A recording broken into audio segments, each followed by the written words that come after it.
Hello అందరికీ welcome to Mahathi channel.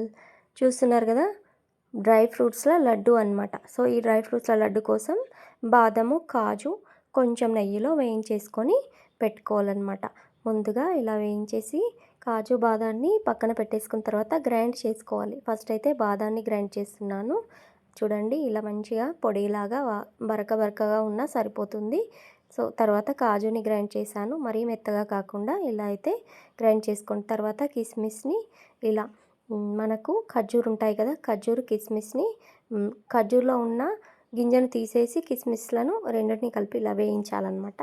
తర్వాత ఈ రెండు పొడిలను బాదం కాజు పొడిని కలిపేసుకుంటున్నాను. దాంట్లో కొంచెం యాలకులు చక్కెరలో కలిపేసి గ్రైండ్ చేసి దీంట్లో పోసుకున్నాను అనమాట. తర్వాత కుడక పొడి, నువ్వుల పొడి, చూడండి ఇవి రెండు కలిపేసి మొత్తం పొడిని మంచిగా నీట్గా కలిపేసుకొని ఖర్జూర్ కిస్మిస్ వేడెక్కాక దీంట్లో వేసేసుకొని లడ్డుగా చేసుకోవాలన్నమాట.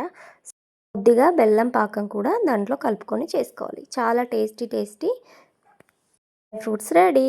లైక్ ఇవ్వండి, సబ్స్క్రైబ్ చేసుకోండి. Thank you for watching.